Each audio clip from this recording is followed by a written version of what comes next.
Back live show. Telangana Congress senior నేతలు గుత్తా, వివేక్, వినోద్, భాస్కర్ రావుతో పాటు ఇంకా కాంగ్రెస్ శ్రేణులు అలాగే CPI MLA Ravindra Naik TRS లో చేరిక సందర్భంగా ముఖ్యమంత్రి కొన్ని ఆసక్తికర వ్యాఖ్యలు చేశారు. ప్రభుత్వం ఏర్పడి ఇంకా రాష్ట్రం ఏర్పడి ప్రమాణ స్వీకారానికి వెళ్లే లోపే ప్రభుత్వం ఏర్పడకుండా చూడాలని, ఒకవేళ ఏర్పడ్డాక రాష్ట్రపతి పాలన తీసుకురావాలని కుట్రలు పన్నాయి తెలుగుదేశం, కాంగ్రెస్. అలాగే ఢిల్లీ నుంచి కూడా కుట్ర జరిగిందని అసదుద్దీన్ తను అలర్ట్ చేసి మద్దతిచ్చారని ప్రకటించారు. తరువాత తెలంగాణలో టీఆర్ఎస్ కంచు కవచంలా ఉండాలి, రాజకీయంగా గొప్ప శక్తిగా ఎదగాలనేదే ప్రస్తుతం ఉన్న నీతి, మరి ఏ నీతి లేదని చెప్పారు. అనేక వ్యాఖ్యలు ఇంకా ఆ సందర్భంగా చేశారు. మరోవైపు కాంగ్రెస్ ఇన్ఛార్జ్ దిగ్విజయ్ సింగ్ మాత్రం బేరసారాలాడి ఎంపీలని, ఎమ్మెల్యేలని, నాయకుల్ని కొనేస్తున్నారు ముఖ్యమంత్రి. ప్రాజెక్టులు ఎర్రచూపి వాళ్ళందరినీ పార్టీలోకి తీసుకుంటున్నారంటే ఏడాది 2 ఏళ్లుగా వాళ్ళందరూ నాతో మాట్లాడుతూనే ఉన్నారు. 96 నుంచే గుత్తా నాతో టచ్ లో ఉన్నారు, ఆయన నాకు చాలా మంచి మిత్రుడు, వాళ్ళు అభివృద్ధిని చూస్తున్నారు తప్ప నేను తీసుకోవట్లేదని కేసీఆర్ వ్యాఖ్యలు చేశారు. సమన్వయ కమిటీ భేటీ కూడా జరిగింది కాంగ్రెస్, దాంట్లో కొన్ని నిర్ణయాలు తీసుకున్నారు. ఈ అంశాలపైన ఇవాళ మనం లైవ్ షోలో మాట్లాడదాం. మనతో పాటు అసదులు జాయిన్ అవుతున్నారు. ఇవాళ బి పుష్పలీల గారు, మాజీ మంత్రి, తెలంగాణ బీజేపీ ముఖ్య నేత. అలాగే శ్రవణ్ కుమార్ గారు, టీపీసీసీ ప్రధాన కార్యదర్శి, పార్టీ ముఖ్య నేత. తెలకపల్లి రవి గారు, సీనియర్ జర్నలిస్ట్, రాజకీయ సామాజిక విశ్లేషకులు. ఢిల్లీ నుంచి మనకి లైవ్ లో అందుబాటులోకి వస్తున్నారు సి వేణుగోపాలాచారి గారు, తెలంగాణ ప్రభుత్వ ప్రత్యేక ప్రతినిధి, ఢిల్లీలో. వారు మనకి లైవ్ లో అందుబాటులో ఉన్నారు. నమస్కారం వేణుగోపాలాచారి గారు. రైట్, శ్రవణ్ గారు, కుట్ర చేశారా? ప్రభుత్వం ఏర్పడిన తొలినాళ్లలోనే కాంగ్రెస్, టీడీపీ కలిసి ఢిల్లీ నుంచి కూడా కుట్ర జరిగింది. అది చాలా కీలకమైన ఆరోపణ చేశారు నిన్న. ఉన్నది లేనట్టు, లేనిది ఉన్నట్టు భ్రాంతికి లోను కావటాన్ని ఒక మానసిక వ్యాధి అంటారు. దాన్ని సైకలాజికల్ టర్మ్స్లో సిజోఫెర్నియా ఏదో అంటారు. ఇవాళ ముఖ్యమంత్రి గారు బహుశా ఆ భ్రాంతితో కానీ ఆ సమస్యతో ఏమైనా బాధపడుతుండో తెలీదు, లేకపోతే ఒక బేలత్వాన్ని, లేనిపోని బేలత్వాన్ని ప్రదర్శించి నన్ను కుట్రపూరితంగా నా ప్రభుత్వాన్ని కూల్చివేయాలని ప్రయత్నం చేస్తున్నారు అని చెప్పని ఏమన్నా లబ్ధి పొందాలా బేలత్వంతో. ఇవాళ బేలత్వం ప్రదర్శించిన అవసరం ప్రభుత్వానికి కానీ కేసీఆర్ కానీ ఉంది. నేను అదే కొంత వైరాగ్యం ప్రదర్శించింది కాంగ్రెస్. నేను అదే అడుగుతున్నాను. ఇవాళ కుట్ర చేసిండ్రు అని చెప్పని ఇవాళ మాట్లాడవలసిన అవసరం ఎక్కడిది అని నేను చెప్తా ఉన్నాను. నేను అసదుద్దీన్ తన ఫోన్ లో అలర్ట్ చేసి ఇంటికి వచ్చి విషయం చెప్పారు అని ఆయన మొత్తం చాలా డీటెయిల్డ్ గా చెప్పారు నేను వ్యవహారం అంతా. ఇప్పుడు నీచత్వానికి పరాకాష్ట, తను చేస్తున్నటువంటి జిగుప్స కలిగించేటువంటి రాజకీయ వ్యభిచారానికి, దానికి జస్టిఫికేషన్ కోసం ఒక వ్యక్తి, ఒక ముఖ్యమంత్రి స్థాయిలో ఉన్నటువంటి ఒక వ్యక్తి అంత అబద్ధాలకు దిగజారి మాట్లాడితే దానికి ఎవరు కూడా డిఫెండ్ చేయలేరు. అది కూడా ఆయన అన్నారు, మీరు చేస్తే అది కూడా అంటే వ్యభిచారం చేస్తున్నారు. కాంగ్రెస్ పార్టీ తన ఎమ్మెల్యేలు కానీ ఎంపీలు కానీ తీసుకున్నప్పుడు మరి జానారెడ్డి ఎందుకు మాట్లాడలేదు, కాంగ్రెస్ నాయకులు ఎందుకు మాట్లాడలేదు? మీ ప్రశ్న అంత పొడుగు, నా సమాధానం కూడా వదిలిపెట్టాలి మీరు.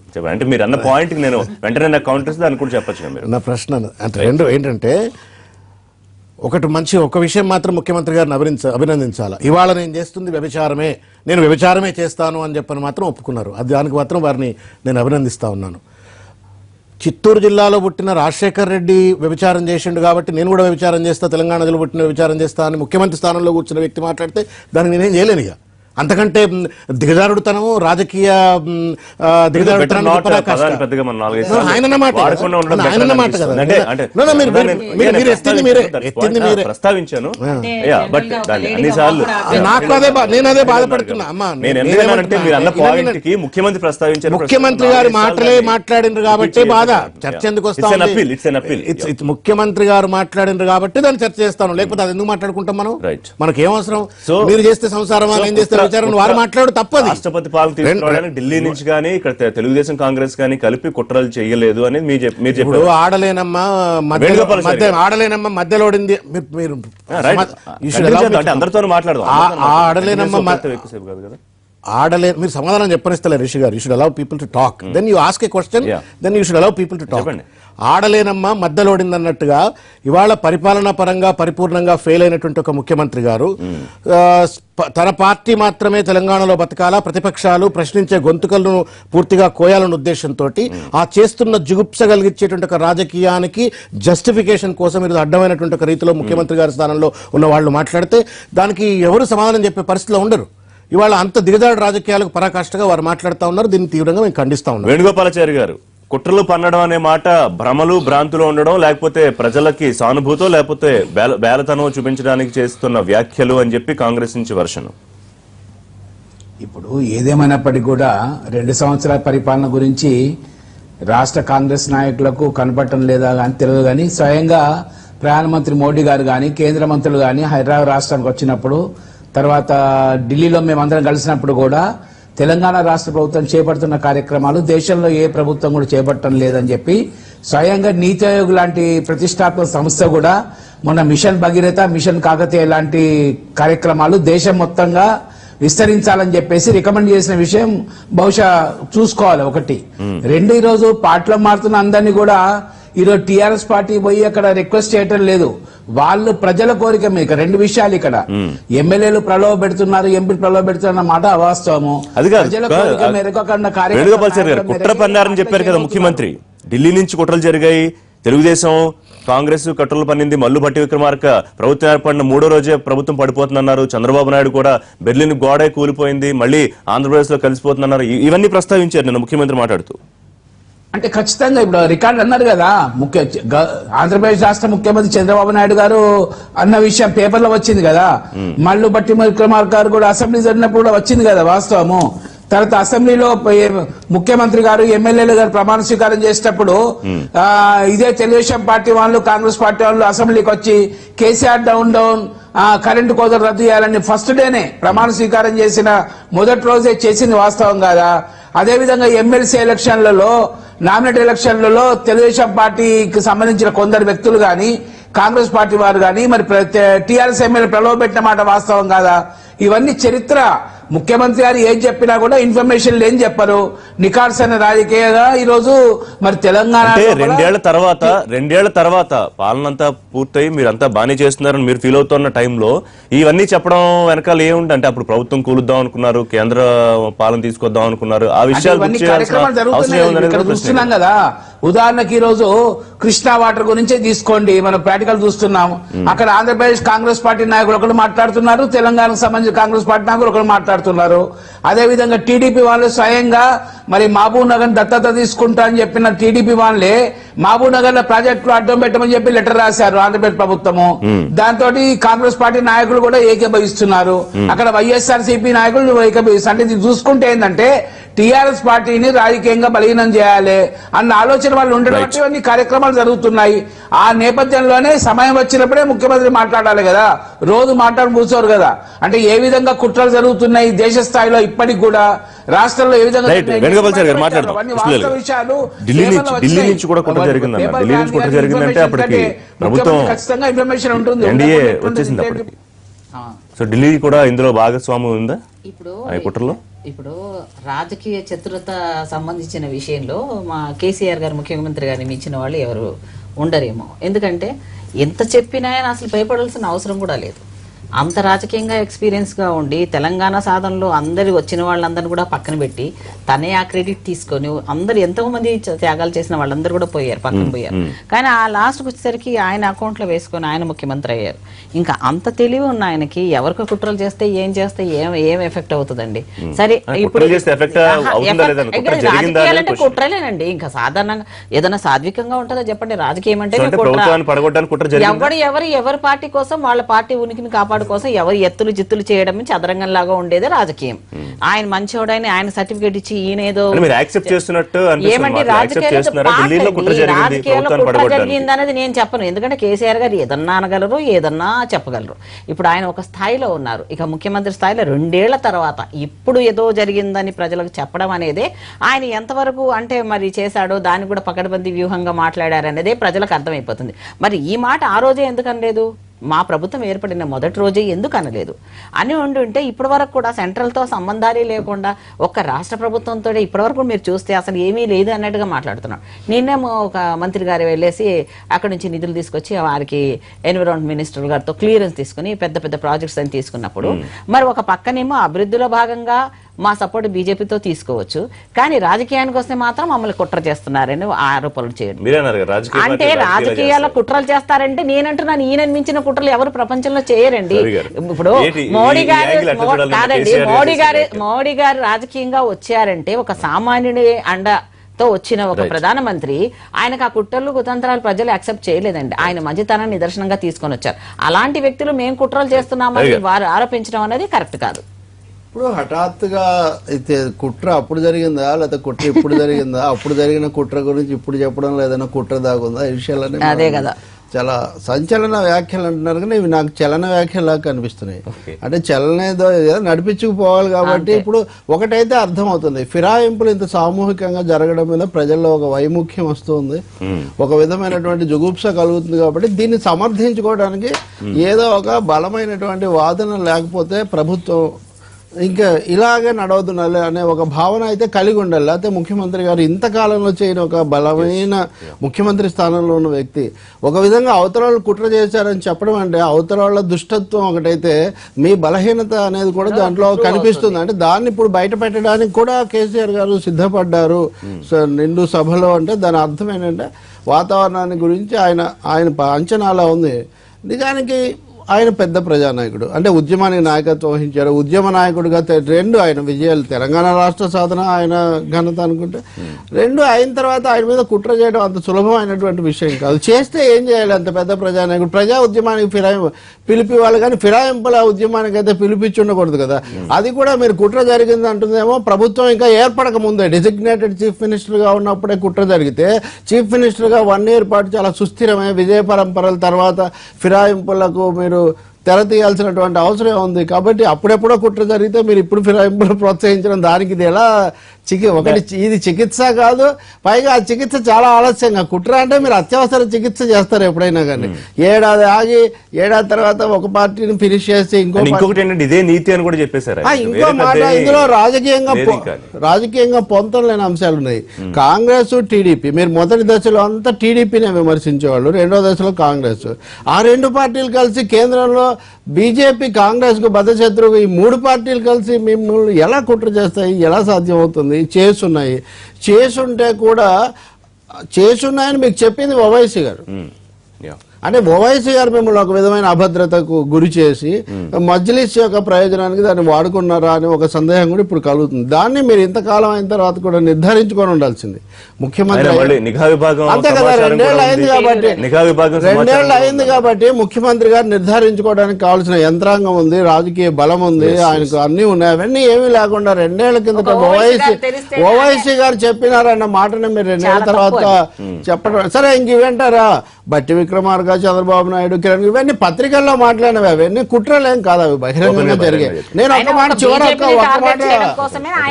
ఒక్క మాట మాత్రం చెప్తాను. 63 మంది ఎమ్మెల్యేలే ఉన్నప్పుడు 4 ఎమ్మెల్యేలు ఎప్పుడు మారినా గానీ ప్రభుత్వానికి గండం ఉంటుంది అనేది ఒక నిజం. అది అందరికీ తెలుసు, దానికి ఏం పెద్ద కుట్ర అక్కర్లేదు. వాళ్ళని కాపాడుకోవడంతో ఆగాక మీరు అందరు కూడా రావాలనుకున్నారు. దాన్ని సమర్థించుకోండి. లేదా అభివృద్ధి మంత్రం, బంగారు తెలంగాణ పాట, ఇవన్నీ ఉన్నాయి కదా, చాలు కదా. ఇప్పుడు కొత్త సిద్ధాంతాలు ఎందుకు? రైట్, శ్రవణ్ గారు, ఇంకా ఇదే నీతి అని దాదాపుగా ముఖ్యమంత్రి మరోసారి స్పష్టం చేశారు. సో మేము చేస్తున్నాం కాబట్టి ఎదుటి మనిషికి చెప్పేటందుకు నీతులు లేనట్టుగా మరింత జాగ్రత్తగా ఉండాలా? ఇంకా ఇది కొనసాగే అవకాశం ఉందా కాంగ్రెస్ నుంచి? ఒక్క మాట వారు అన్నదానికి నేను ఒక సప్లిమెంట్ యాడ్ చేద్దామని అనుకుంటున్నాను.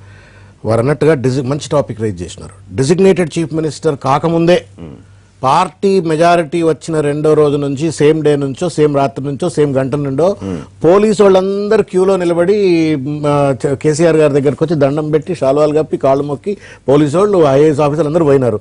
వాళ్ళు ఎవరు ఈయన చెవులు చెప్పలేదా ఇట్లా కూపి జరుగుతుందని చెప్పని? ఇంటెలిజెన్స్ కూడా చెప్పింది అన్నట్టు. మరి ఆ రోజు మీరు చెప్పినట్టుగా వారు ఎందుకు మాట్లాడతారనేది ఒక ప్రశ్న. రెండవది ఏంటంటే ఈ భయం ఎందుకు? ఇది ఒకసారి నాట్ ఫస్ట్ టైం మాట్లాడలేదు మీరు. దయచేసి చరిత్రను ఒకసారి కనుక 2 సంవత్సరాల చరిత్ర వెనుక తిరిగి చూసుకున్నట్టయితే ఇది ఇంతకుముందు కూడా ఒకసారి ఇట్లే మాట్లాడినరు. ఈ ప్రభుత్వాన్ని కూలుస్తారు అనే భయం ఎందుకు వస్తూ ఉంది?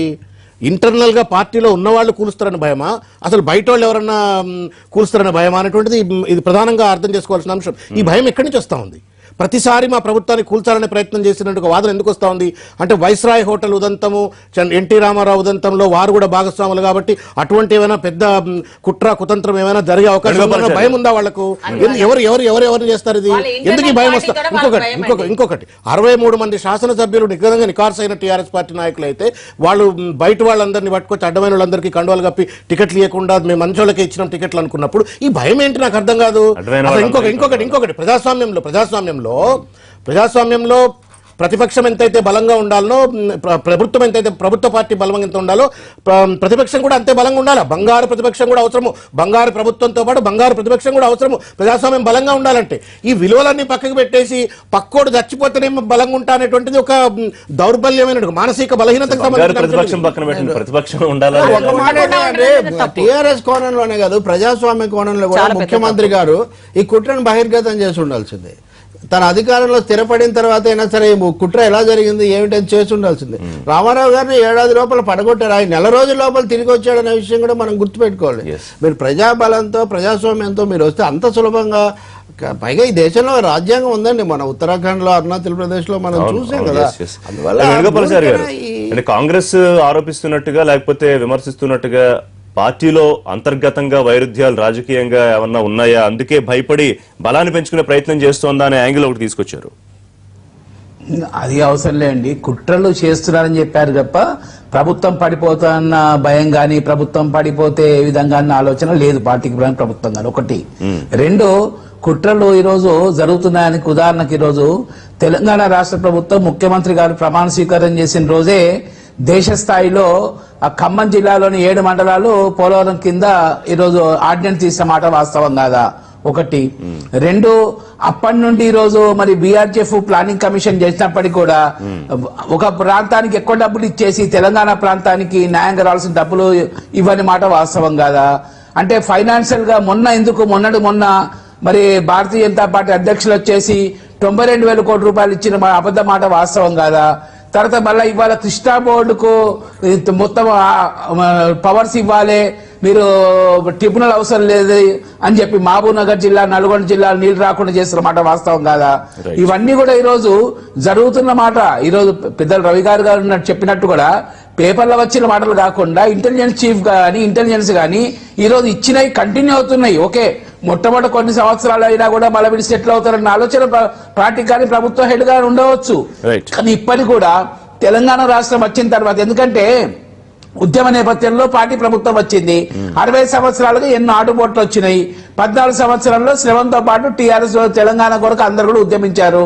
చాలా మంది జేఏసీ నాయకులు వచ్చారు. ఈ రోజు వచ్చిన తర్వాత ఇంకా ఇప్పటికేంటంటే కుట్రలు ఆగకుండా జరుగుతున్న మాట వాస్తవం. ఈ రోజు జరుగుతున్నాయని ఇంటర్ రిపోర్ట్ ప్రకారంగానే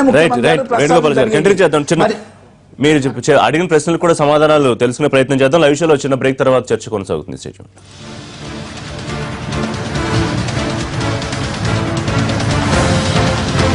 శ్రవణ్ గారు, సమన్వయ కమిటీ భేటీ దిగ్విజయ్ సింగ్ అందులో చాలా కీలకమైన వ్యాఖ్యలు చేశారు. సరే, ప్రాజెక్టులు ఎరచూపో లేకపోతే బేరసారాలాడో ఎమ్మెల్యేలని ఎంపీలని కొంటున్నారంటే కొనాల్సిన అవసరం ఏముంది, అందరూ ఎప్పుడొద్దామా టీఆర్ఎస్ లోకి ఎదురు చూస్తున్నారని ముఖ్యమంత్రి చెప్పారు. అయితే కొంత ఈ వైరాగ్యం, ఈ నిశ్శబ్ద భావం నుంచి బయటపడినట్టుంది. నేను కాంగ్రెస్ కొంచెం అగ్రెసివ్ మోడ్ లోనే మాట్లాడినట్టున్నారు. ఏదో కోర్టులకు కూడా వెళ్తాం, లేదా స్పీకర్ నిర్ణయం తీసుకోవట్లేదు కాబట్టి కేంద్రం దృష్టికి తీసుకెళ్తాం లాంటి అంశాలు కూడా సమన్వయ కమిటీలో చర్చకొచ్చినట్టునే కదా. కాంగ్రెస్ 2 సంవత్సరాల నుండి కూడా సేమ్ కైండ్ ఆఫ్ టెంపర్మెంట్తో పనిచేస్తూ ఉంది. కాకపోతే ఈ మధ్య కాలంలో జరిగినట్టు పరిణామాలు మాత్రం తప్పనిసరిగా కాంగ్రెస్ పార్టీని కొంత ఆత్మ విమర్శ చేసుకోవాల్సినట్టు, సెల్ఫ్ రిఫ్లెక్షన్ చేసుకోవాల్సిన. It has been done unfortunately. తల్లిపాలు దాగి రొమ్ముగుద్దినట్టుగా ఆ పార్టీలో ఎమ్మెల్యేలై, ఆ పార్టీలో ఎంపీలై, ఆ పార్టీలో పెద్ద పెద్ద పదవులు, పెద్ద పెద్ద కాంట్రాక్టులు, పెద్ద పెద్ద పెద్ద పెద్ద ముఖ్యమంత్రి స్థాయి పదవులు, పిసిసి అధ్యక్షుల స్థాయి పదవులు, కోట్లాది రూపాయల కాంట్రాక్టులు, డబ్బులు సంపాదించుకొని తల్లిపాలు దాగి రొమ్ముగుద్దినట్టుగా బయటకు వెళ్ళిపోతూ ఉంటే తప్పనిసరిగా ఏ పార్టీ అయినా కొంత ఆత్మవిమర్శ చేసుకోవాల్సిన పరిస్థితి ఏర్పడుతుంది. దానిలో భాగంగా నిన్న ఇంటెన్సివ్గా డిస్కషన్స్ జరిగిన విషయం వాస్తవం. రెండోది, రాహుల్ గాంధీ గారు కానీ సోనియా గాంధీ గారు కానీ చాలా స్పష్టంగా ఒక ఆలోచనలో ఉన్నారు.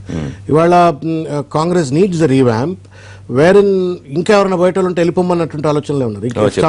అంటే కొంచెం ఇంతకుముందు ఇదే నాయకులు ఇంతకుముందు భేటీ అయినప్పుడు వెళ్లిపోయిన వాళ్ళని తిరిగి తీసుకొచ్చే ప్రయత్నం, వాళ్ళతో మాట్లాడే ప్రయత్నం జరుగుతోందని రెండు కీలకమైన నిర్ణయాలు ఇంతకుముందు దిగ్విజయ్ సింగ్ గారు ఇంతకుముందు హైదరాబాద్ లో వచ్చి మాట్లాడినప్పుడు కూడా చెప్పారు.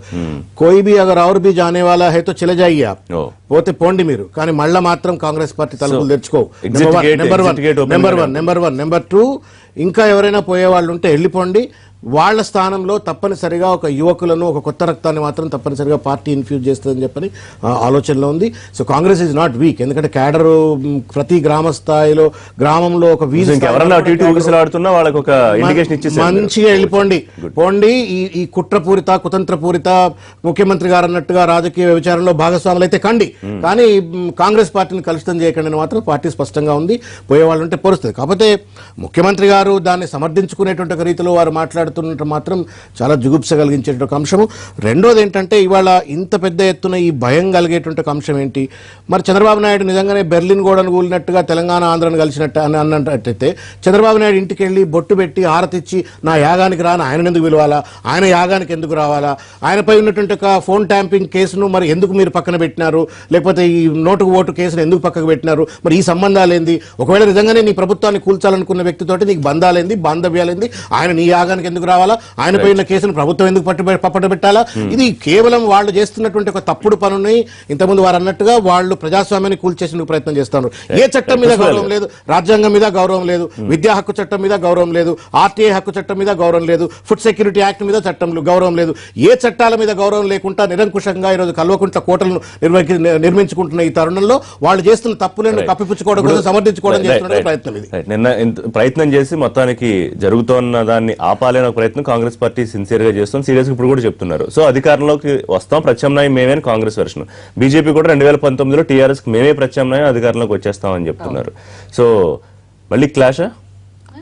డెఫినెట్గా ఇప్పుడు ఎవరేం చేసినా పాపం వాళ్ళు చాలా లేటుగా కళ్ళు తెరిచారు. ఇలాంటి వాళ్ళు, శ్రవణ్ లాంటి వాళ్ళు వెళ్ళి పాపం చాలా కష్టపడి ఉద్యమంలో ఉన్నవాడిని కూడా చెప్పడం, మొత్తానికి ఒక రకమైన చేంజెస్ చేశారు. కానీ అంత అయిపోయిన తర్వాత ఆకులు పట్టుకున్న చందంలాగా కాంగ్రెస్ పార్టీ పరిస్థితి అయింది. ఇక్కడ బలపడదా కాంగ్రెస్ పార్టీ? అంత పాపం వాళ్ళు ఏదో ప్రయత్నం చేస్తున్నారు, ఆ ప్రయత్నాలు కొంచెం వరకు మెరుగైతే వచ్చింది. మొత్తం వస్తుందని మాత్రం నేనైతే అనుకోవట్లేదు. అవకాశం ఇస్తారా? ఎందుకంటే ముఖ్యమంత్రి మళ్ళీ నిన్న 2019లో మళ్ళీ అధికారం మాదే ఎలా అంటారండి? ఇప్పుడు ఇప్పుడు రవి గారు చెప్పినట్టు అంత అధికారంలో ఉండి, అంత ఎమ్మెల్యేలు ఉండి, అంత స్ట్రాంగ్ గా ఉన్న ఒక ముఖ్యమంత్రి గారు అలా మాట్లాడడం అనేది ఆయన బలహీనతకు తాత్కారం. ఎందుకంటే ఈ రోజు బీజేపీ పార్టీ తెలంగాణ విషయంలో సుష్మా స్వరాజ్ గారు ఆ రోజు పార్టీలో మాట్లాడి తెలంగాణ తెచ్చినలో భాగంగా ఆవిడకి వెళ్ళి ఈయన థ్యాంక్స్ కూడా చెప్పొచ్చాడు. మరి అందరినీ ఇచ్చినప్పుడు అందరినీ కలుపుకుంటాను, రాజకీయం అన్న ఆయన. మరి మీ రాజకీయంలో భాగంగా ఎవరిని పడితే ఏదన్నా అంటే ప్రజలు నమ్మేస్తారు, తెలంగాణ వాళ్ళు ఎర్రోళ్ళు అని ఆయన అనుకుంటున్నాడు. అది కరెక్ట్ కాదు. ఇప్పుడు ఆయన భయం వల్ల నాకు తెలిసిన సమాచారం ఏంటంటే, ఎలాగో బీజేపీ పార్టీకి సంబంధించినంత వరకు మేమే రాబోయే ప్రత్యామ్నాయంగా మేము ఎదుగుతున్నాము, ఎదగబోతున్నాము. భయపడుతున్నారా ఇప్పుడు ముఖ్యమంత్రి? బీజేపీకి భయపడినారు కాబట్టే పాపం ఓవైసీ గారి మాట విన్నారు ఆయన. ఓవైసీ గారు చెప్పేంత వరకు కూడా ఆయనకి లేదు. ఈ రోజు హైదరాబాద్ ఎలక్షన్ టార్గెట్ పెట్టుకొని ఒక మైనార్టీస్ ని సపోర్ట్ తీసుకోవాల్సినంత లెవెల్ కి దిగజారి ఈయన ఈరోజు మాట్లాడుతున్నాడంటే కేవలం టార్గెట్ ఏంటంటే ఆయనకి టార్గెట్ ఎవరు? బీజేపీ లెవెల్లో ఉన్న వాళ్ళని ఎదగనివ్వకుండా ఉండడం కోసమని ఓవైసీ గారి ప్రస్తావన తీసుకోవాల్సిన దుస్థితి వచ్చింది. నేనేమంటానంటే రాజకీయంలో భాగంగా మేము చేసిన ఇంతవరకు కూడా తెలంగాణలో అన్ని పార్టీలు చేస్తేనే తెలంగాణ వచ్చిందని కూడా మర్చిపోయారు ఆయన. కేవలం నేను తెచ్చినట్టుగా, ఆయన కుటుంబ సభ్యులు మాత్రమే తెచ్చినట్టుగా ఊహించుకొని ఈ రోజు ఆయనకి ఎక్కడా థ్రెట్ లేదండి. ఆయన పార్టీలో నుంచే థ్రెట్ ఉంది. అదన్నీ ఉట్టి మాటలండి. ఆయనకు సంబంధించినంత వరకు ఆయన భయపడుతున్నది ఏంటంటే విత్ ఇన్ ద పార్టీ నుంచి వచ్చిన వాళ్ళే ఆయనకి ఎప్పుడు చెక్ పెడతారు అనే భయంలోనే ఆయన ఉన్న మాటలు తప్ప ఇక్కడ బయట నుంచి చేయాల్సినది అయితే చాలా ఇదిగా ఉంటదండి. ఎందుకంటే ప్రజలకు తెలుసండి ఎవరు మంచి వాళ్ళు, ఎవరు చెడ్డవాళ్ళు. అసలు ప్రత్యక్షంగా చూస్తున్నాం మనం. ఒక ప్రజాస్వామ్య విలువని తీసేసి ప్రతిపక్షం లేకుండా కేవలం ఎలక్షన్ క్రైటీరియా పోతున్నారు ఏంటండి? ఇదా ప్రజలు కోరుకుంది? అది కాదండి, ప్రజలకి ఏం కావాలని మర్చిపోయారు కదండి. సుఖేందర్ రెడ్డి గారు నిన్న కండువా కప్పుకోలేదు. దానికి కారణం ఏంటంటే అన్ని పత్రికల్లో దానికి సంబంధించి ప్రత్యేకమైన బాక్స్ పెట్టి ఒక వార్త, ఒక చర్చ జరుగుతుంది. ఎంపీగా రాజీనామా చేసి వస్తానని ఆయన సస్యమేరా అని ముఖ్యమంత్రి అన్నారు. ఎందుకంటే ఇప్పట్లో ఎలక్షన్లు పోతే ప్రజా వ్యతిరేకత వస్తుందని. అందుకే కప్పుకోలేదా? వేణుగోపాల్ గారి కూడా అడుగుదాం. అందుకే కప్పుకోలేదా? మీకు వారికి ఏదో మంత్రి కావాలని చెప్పని ఒక కొత్త కోరిక పుట్టినట్టుంది. చిరకాల ఆ కోరిక, నా ముచ్చటను తీర్చుకోవడం కోసం కాంగ్రెస్ పార్టీని మునిగిపోయినా పర్వాలేదు అని చెప్పని వారి మీద పక్క పెట్టండి. ఒక విషయం కుట్రకు సంబంధించిన అంశంలోనే మాట్లాడాలా. కేసీఆర్ గారికి కుట్ర చేస్తే ఆయనకు 63 మంది ఎమ్మెల్యేలు ఉన్నారు. తర్వాత ఇప్పుడు ఇంక 20 మందిని 25 మందిని గుంజుకున్నాడు ఆయన. ఎవరు కుట్ర చేస్తారు? కుట్ర జరిగితే ఏమవుతుంది? ఇప్పుడు వీరు బీజేపీ పార్టీ, లేకపోతే వీరు బీజేపీ, వీరు ఇంకేదో పార్టీ వీళ్ళు కుట్రలు చేస్తే ఎవరు ఎట్లా? నీ పార్టీలో ఉన్న ఎమ్మెల్యేలు బయటికి వచ్చి నీపై తిరుగుబాటు చేస్తేనే కదా కుట్ర జరిగేది. చంద్రబాబు నాయుడు ఎన్టీ రామారావు గారి మీద ఏ రకంగానైతే వైస్రాయ్ ఉదంతం జరిగిందో అటువంటి కుట్ర ఏమైనా జరుగుద్దని ఏమైనా భయపడుతున్నారా? ఎవరు కుట్ర చేయాలి? కుట్ర అంటే ఎవరు చేయాలి? మీరు ఒకటి ఇప్పుడు ఇప్పుడు కాంగ్రెస్ పార్టీ వారికి కానీ బీజేపీ పార్టీ వారికి కానీ అంటే కుట్రలు జరగాలి, గవర్నమెంట్ పడిపోవాలన్న ఒక ఆలోచన లోపల ఉన్నట్టు వస్తుంది. అందుకనే వాళ్ళు ఎక్స్పోజ్ అవుతున్నారు. ఈ రోజు కుట్రలు జరుగుతున్నా అన్న విషయం ఈ రోజు మాట్లాడడం జరిగింది. కుట్రలు ఏ విధంగా ఎదుర్కోవాలో తెలంగాణ ప్రజలకు తెలుసు, తెలంగాణ ఉద్యమ నేతగా కేసీఆర్ తెలుసు. ఒకటి బీజేపీ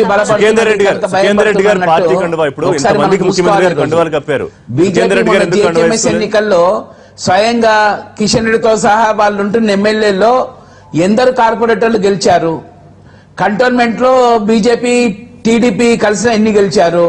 మొన్న అచ్చంపేట, మహబూబ్నగర్ జిల్లా అచ్చంపేట గాని, తర్వాత ఇంకా మిగతా జరిగిన ఉప ఎన్నికల్లో ఎన్ని గెలిచారు. ఖమ్మంలో కనీసం పోటీ పెట్టే పరిస్థితి కూడా బీజేపీ పార్టీకి లేదు. కనుక వాళ్ళ గురించి పార్టీ పరంగా భయపడే అవసరం లేదు. ఈ రోజు ఎంఐఎం సంబంధం లేకుండా మొట్టమొదటిసారిగా ఎంఐఎం సంబంధం లేకుండా వచ్చాయి. ఎంఐఎం ఏరియాలో కూడా దాదాపు 12 నుంచి 14 సీట్లలో 2వ స్థానంలో టీఆర్ఎస్ పార్టీ వచ్చిన విషయం గమనించాలి.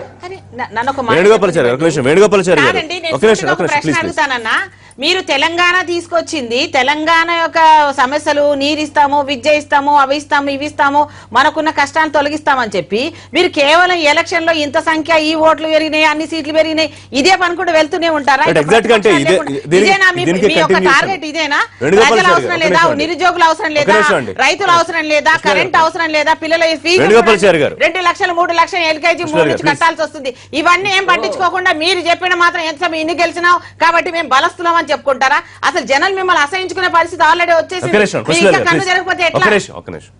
వేణుగోపాలాచారి గారు ఒక నిమిషం అండి. దీనికి అనుబంధంగా నన్ను ప్రశ్న అడిగినామండి. అంటే ప్రతిసారి ఎలక్షన్లకు వెళితే ఇప్పుడు సుఖేందర్ రెడ్డి గారు రాజీనామా చేస్తే మళ్ళీ ఎంపీ ఎలక్షన్ పోతే ప్రజల్లో వ్యతిరేకత వస్తుంది అనే కారణంతోనే ముఖ్యమంత్రి సస్యమీరా రాజీనామా చేయొద్దన్నారా? ఈ కండువా ఆయన ఒక్కళ్ళు వేసుకోకపోవడంలో అర్థం ఏంటో అర్థం కావట్లేదు. మీరు ఏమైనా చెప్పగలుగుతారా? ఇప్పుడు ఒకటండి, ఒక పక్క డెవలప్మెంట్ ప్లస్ రాజకీయ సుస్థిరత, 2 కారణాలతోటి టీఆర్ఎస్ పార్టీ ముందుకోతున్నది. డెవలప్మెంట్ లేని ఎవరన్నారండి? ఈ రోజు గ్రామాల్లో చూడండి, పుష్పల్లి గారు రంగారెడ్డి జిల్లాలో చూడండి, డెవలప్మెంట్ లేని ఒక్కొక్క జిల్లాలో 2000 కోట్ల రూపాయలు ఖర్చు పెట్టేసి బీటీ రోడ్లు నిర్మాణం కోసం వాడుస్తాం కదా. ఇప్పుడు ఫస్ట్ ఫేజ్ లోపల 17,000 కోట్ల రూపాయలు ఖర్చు పెట్టేసి దాదాపు 8 నుంచి 9 చెరువులు రిపేర్ చేసింది వాస్తవం కాదా? కరెంటు గతంలో కిరణ్ కుమార్ రెడ్డి గారు స్వయంగా తెలంగాణ వస్తే కరెంట్ ఉందని చెప్పేసి మెగావాట్ ఉత్పత్తి చేయకుండా కూడా 12,000 కోట్లు ఖర్చు పెట్టి రైతులకు కరెంట్ ఇచ్చిన మాట వాస్తవం కాదా? దేశం లెక్కలేని నేను అడిగిన పాయింట్ మాత్రం మీరు చెప్పట్లేదు వేణుగోపాలాచారి గారు.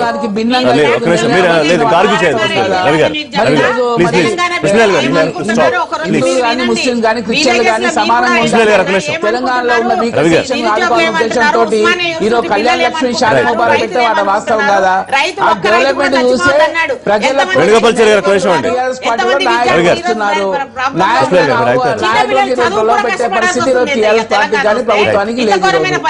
ఈ 2 అంశాలు సమన్వయ కమిటీకి సంబంధించి నేను వాళ్ళు చేసిన విమర్శలు, సమన్వయ కమిటీలో కూడా సమన్వయం ఉందా లేదా అని వాళ్ళ పార్టీ నాయకులు కొంతమంది 32 మందో 33 మందో ఉన్నారు. సో సమన్వయం ఉందా లేదా?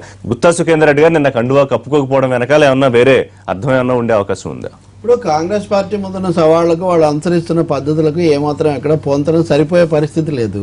నల్లగొండలో సుఖేందర్ రెడ్డి వాళ్ళందరూ పోతుంటే పాల్వాయి గోవర్ధన్ రెడ్డి, కోమటిరెడ్డి వెంకటరెడ్డి, ఉత్తమ్ కుమార్ రెడ్డి తలా ఒక విధంగా మాట్లాడి ఈ సమయంలో ఆఖరకు ప్రతిపక్ష నాయకుడు అస్త్ర సన్యాసం చేసినట్టుగా నేను వెళ్ళి దాన్ని మళ్ళీ త్యాగముద్ర దానికి, ఇవన్నీ కూడా ఒక విధమైన గజిబిజిలో ఉన్నట్టుగా ఉంది కాంగ్రెస్ పార్టీ. సరే దేశవ్యాప్తంగానే అది ఎప్పుడూ లేనంత బలహీనంగా ఉంది. రాహుల్ గాంధీ లేకపోతే పాత కాపులను మళ్ళీ తెచ్చిపెట్టాలి, అదొక తర్జన నడుస్తుంది. తెలంగాణ ఒక్కటన్నా కానీ మనకి మొత్తంలో హోప్ ఐలాండ్ లాగా ద్వీపం లాగా ఉంటుందని వాళ్ళు ఆశించారు. అది మిగిలిన మొత్తం పరిణామాలతో నిమిత్తం లేకుండా తెలంగాణ ప్రజలు అంత ఒకటే చూడరు కాబట్టి కాంగ్రెస్ దెబ్బతిన్నది అనేది చాలా స్పష్టం. అయితే టీఆర్ఎస్ కు కాంగ్రెస్ కు అంత గొప్ప వైరుధ్యాలు కూడా ఏం లేవు. కేసీఆర్ కాంగ్రెస్ ముఖ్యమంత్రి అవడానికి కూడా పూర్తిగా అవకాశాలు ఉన్నాయి. కొన్ని పరిణామాల వల్ల అది జరగలేదు తప్పితే చివరి వరకు వాళ్ళు మాట్లాడుకుంటూనే ఉన్నారు కదా. కాబట్టి ఆ తర్వాత ఒకవేళ ఈయనకు పూర్తి మెజార్టీ రాకపోతే మొదట ఎవరి మద్దతు తీసుకోవడానికి ప్రాధాన్యత ఇచ్చుండేవాళ్ళు. నిజానికి మజ్లిస్ చెప్పడం కాదు, కేటీఆర్ గారు లేదా ఈ ప్రభుత్వం వచ్చిన తర్వాత మొదటి రాజకీయ చొరవ అక్బరుద్దీన్ ఓవైసీని కేటీఆర్ వెళ్ళి కలవటం. తమ్ముడిని కలిశాడు. రాజకీయ రంగం మీద మనం చూసాం. కాబట్టి దీని వెనక ఏం వ్యూహాలు ఉండొచ్చు. ప్రజల మద్దతుతో కొద్దిపాటి మెజార్టీతో వచ్చారు, ప్రభుత్వాన్ని కాపాడుకోవడానికి ఇచ్చారు. దానికి పెద్ద పెద్ద సిద్ధాంతాలు, అభివృద్ధి ముద్ర, బంగారు పల్లవి ఇవన్నీ కూడా అవసరం లేదు. కనీసం ఎక్కడో చోట మీరు ప్రజలను నమ్మి ఉండాల్సింది, మేము వెనుకొని 63 మంది ఎమ్మెల్యేలు నమ్మి ఉండాల్సింది, జేఏసీని నమ్మి ఉండాల్సింది. వాటన్నిటిని నమ్మకుండా మీరు వేరే పార్టీల వాళ్ళని సామూహికంగా తెచ్చుకొని ఆ పార్టీలను రద్దు చేయించే ప్రక్రియ ఫిరాయింపుల తెలంగాణ కాకూడదు కదా. బంగారు తెలంగాణ అంటే ఫిరాయింపుల తెలంగాణ అయ్యే ఒక పరిస్థితి మీరే కల్పించారు. ఇప్పటికైనా కానీ ఏకపక్ష వైఖరి మారుతారంటే మీరు కుట్రలు పంపు చేయాలంటే వేణుగోపాలాచారి గారు జాగ్రత్తగానే మాట్లాడతారు. కానీ ఆయన చెప్పే సమస్యలన్నీ ఆంధ్ర తెలంగాణల మధ్య సమస్యలు, అవి కుట్రలు ఎలా అవుతాయి? ఇక ముందు కూడా ఉంటాయి. ఒక రాష్ట్రం రెండు అయినప్పుడు, ఒక ఇల్లు రెండు అయినప్పుడు అనేక అంశాల్లో వారి వాదనలు ఉంటాయి. సుఖేందర్ రెడ్డి గారి కండువా ఎందుకు కప్పలేదని మీరు చాలాసార్లు అడిగారు. ఆయన నిజమే, ఆయన ఇదే ఎన్టీవీ చర్చలో కూడా రాజీనామా చేసి వెళ్లాలని 1-2 సార్లు చెప్పున్నారు. తన మాటలు తనకే అడ్డుపడిన పరిస్థితి ఒకటి ఉండొచ్చు. ఇంకోటి శాసనసభల్లో కంటే పార్లమెంట్ లో ఫిరాయింపుల చట్టాన్ని కొంచెం తీవ్రంగా అమలు జరుపుతున్నారు. గత 10-12 ఏళ్ల ఫిరాయింపుల చట్టాన్ని చూస్తే 76 మంది మీద ఇటువంటిది ఫిరాయింపులు వస్తే అందులో 38-39 మందిని అనర్హులుగా ప్రకటించారు. కాబట్టి ఆ తీవ్రత రీత్యా కూడా అక్కడ మోడీ వర్సెస్ కాంగ్రెస్ కదా ఇక్కడ, కాబట్టి అది కూడా ఒక కారణం అయి ఉండొచ్చు. ఏదైనా ఎన్నికలకు వెళ్తే అదొక తీరు, దానికి సిద్ధంగా లేదు. ఒక మాట ఒక దుష్పరిణామము ముఖ్యమంత్రి గారి నోట్లో నుండే వస్తా ఉంది. ఏంటంటే రాష్ట్రం ఏర్పడ్డ ఈ 2 సంవత్సరాల తర్వాత కూడా ఆంధ్ర తెలంగాణ పంచాయతీ పెట్టి ప్రజల మధ్య చిచ్చు పెట్టే ప్రయత్నం చేస్తూ ఉన్నాడు.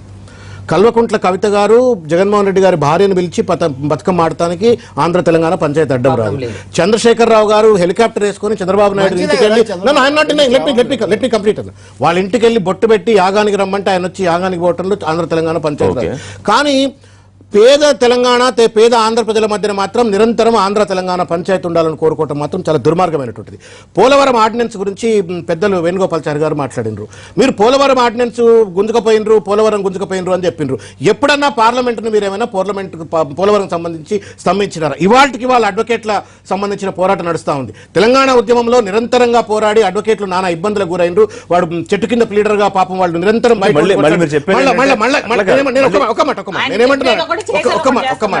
నేను అనేది ఏంటంటే ప్రభుత్వంలో ఉన్నటువంటి పెద్దలు, పార్లమెంట్ లో మెజారిటీ సభ్యులుగా ఉన్న పెద్దలు వాళ్ళ బాధ్యతను మర్చిపోయి ప్రజల మీదకి నెట్టి ప్రజలను మళ్ళా పోరాటాల దిశకు పంపేటువంటి ఒక కుట్రపూరితమైన రాజకీయ కృష్ణా వాటర్ సమస్య హరీష్ రావు గారు, చంద్రశేఖర్ రావు గారు, కేటీఆర్ గారు సెల్ఫీలు ఫోటోలు దిగకుండా పోయి మోడీ దగ్గర కూర్చొని ఉంటే, మోడీ అయితే ఎట్లా బాగా దగ్గర ఉన్నాడు కదా, మోడీ మెచ్చుకుంటున్నాడు, చంద్రబాబు నాయుడు వెనక నిలబెట్టినాను ముందు నిలబెట్టిందని చెప్పని సోషల్ మీడియాలో ప్రచారం చేసుకుంటున్నారు కదా. పోయేందుకు ఎదురు కూర్చొని మాట్లాడుకోండి. హైకోర్టు కాంగ్రెస్ జాతీయ పార్టీగా వాళ్ళు 2 చోట్ల 2 రకాలుగా మాట్లాడుతున్నమాట మాత్రం పిలిచినందుకు కేసీఆర్ ను తప్పు పడుతున్నారు.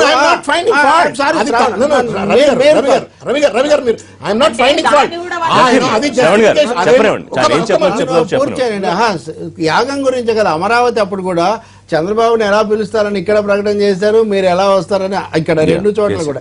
ఈ ప్రాంతీయమైనటువంటి 2 రాష్ట్రాలు అయిపోయినాయి. రాజ్యాంగబద్ధంగా రాజకీయంగా పరిష్కారం చేసుకోవాలి.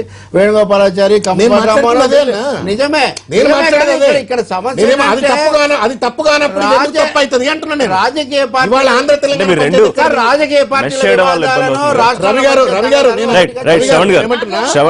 రాజకీయ వాళ్ళిద్దరేమో డబ్బున్నటువంటి ఒక కాంట్రాక్టర్లు, అధికారంలో ఉన్నటువంటి ఒక పెద్దోళ్ళేమో ఒక స్థాయిలో కలిసిపోవాలా. కానీ పేద ఆంధ్ర తెలంగాణ ప్రజలకు ఎందుకు పంచాయతీ పెడుతున్నాను?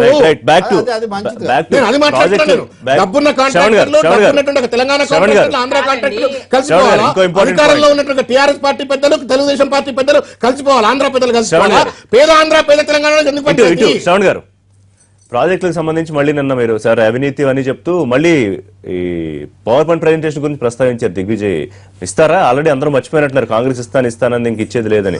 సో 1 వీక్ లో ఇస్తాం. 101% దానికి సంబంధించినట్టు పూర్తి వివరాలతో ప్రజెంట్ చేస్తాము. ఈ ప్రభుత్వం నిస్సిగ్గుగా ప్రాజెక్టుల రీడిజైనింగ్ పేరు మీద రిజర్వేర్ల సామర్థ్యాన్ని పెంచి కోట్ల కొద్ది రూపాయల యొక్క లూటీకి సిద్ధపడతా ఉంది. వాటన్నిటికి సంబంధించిన వివరాలు బయటపెడతాం. నిన్నటికి నిన్న టెండర్ల ప్రక్రియ అయిపోయింది. Do you know this? 40 టెండర్ల పాలమూరు రంగారెడ్డి ప్రాజెక్టుకు టెండర్ల ప్రక్రియ అయిపోయి 30,000 కోట్లకు టెండర్లు ఇచ్చినాక ఇవాళ అదే టెండర్ల వాల్యూను మళ్ళా 45,000 కోట్ల రూపాయలకు పెంచిండు. అంటే ఒక నిర్ధారిత డిపిఆర్ లేకుండా, డిజైన్ లేకుండా ఆగమేఘాల మీద టెండర్లు ఇచ్చేసి దాని యొక్క వాల్యూ నిరంతరంగా సో ఇవాళ నుంచి కాంగ్రెస్ ప్రజలందరూ, కాంగ్రెస్ నాయకులందరూ ప్రజల్లోకేనా? గాంధీ భవన్ వదిలేసి మీరు జనాల్లోకి వెళ్ళాలని కాంగ్రెస్ పార్టీ నిరంతరంగా ఉండేదే ప్రజల్లో.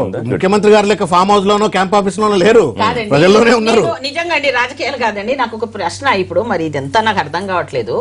ఎంత మందిని కలుపుకుంటూనే ఉంటాడు ఇలా ఎమ్మెల్యేలు పిలుచుకోవడం కాదండి. ఎంత ఉన్నా ఒక పెరిగే దానికోసం ఏదైనా నియోజకవర్గాలు పెరుగుతున్నాయి, రాబోయే దానికో ఒక ముఖ్యమంత్రి నేను చేస్తానని చెప్పు. కానీ ఇంతమందిని వెళ్తే ఎంతమంది ఎంపీ లీడర్ స్థానాలు ఇస్తాడు, ఎమ్మెల్యే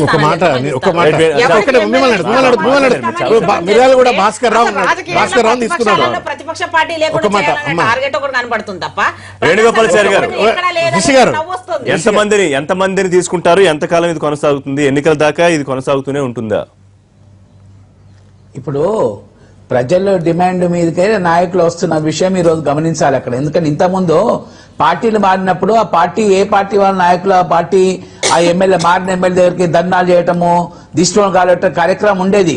ఈరోజు ప్రజల లోపల నాయకులు ఈరోజు పార్టీలో వస్తున్నారు, టీఆర్ఎస్ పార్టీలో వస్తున్నారు. ఒకటి. రెండు, 7 గారు చెప్పినట్టు ప్రాజెక్టుల డిజైన్ కొరకు ఈరోజు అసెంబ్లీలో మొట్టమొదటిసారిగా దేశ స్థాయిలో ఎక్కలేని విధంగా ప్రాజెక్ట్ రీడిజైన్ చేస్తున్నామని చూయిస్తా అని చెప్పేసి అసెంబ్లీలో చెప్తే, మరి ప్రతిపక్ష పార్టీగా చూయించిన తర్వాత తప్పులు ఉంటే చెప్పే బదులు 2 షబీర్ అలీ గారు మేము ప్రాజెక్టుల గురించి చేస్తామని చెప్పేసి మరి వాళ్ళు గాంధీ భవన్ లోపల మరి మైనార్టీ ఇష్యూ తీసుకోమాట వాస్తవం కాదా? 3, ఎవరైతే సుందరయ్య కళాభవన్ లోపల అన్ని పక్షాలు మరి ఈరోజు ప్రజెంటేషన్ చేసిన తర్వాత ఆ ప్రజెంటేషన్ చేసిన కూడా టీఆర్ఎస్ పార్టీ ప్రభుత్వం డిజైన్ చేసింది వాస్తవం అన్నమాట, వాస్తవం కాదు. ఏమంటే అంటే ప్రతిపక్ష పార్టీ చూద్దాం ఒక 1 వీక్ తర్వాత ఏమవుతుందో చూద్దాం. థ్యాంక్ యూ వేణుగోపాలాచారి గారు, ఢిల్లీ నుంచి లైవ్ లో అందుబాటులోకి వచ్చినందుకు థ్యాంక్ యూ. రవి గారు, ఆంధ్ర తెలంగాణ ఏం లేదు, పారిశ్రామికవేత్తల సమావేశాలు, సంపన్నుల 2 చోట్ల వాళ్ళే అంతా. కంపెనీలు అవే కాంట్రాక్టర్. థ్యాంక్ యూ శ్రవణ్ గారు, థ్యాంక్ యూ పుష్పల్ గారు. ఇది వాళ్ళ లైవ్ షో. మరిన్ని లైవ్ అండ్ పొలిటికల్ అప్డేట్స్ కోసం చూస్తూనే ఉండండి ఎన్టీవీ.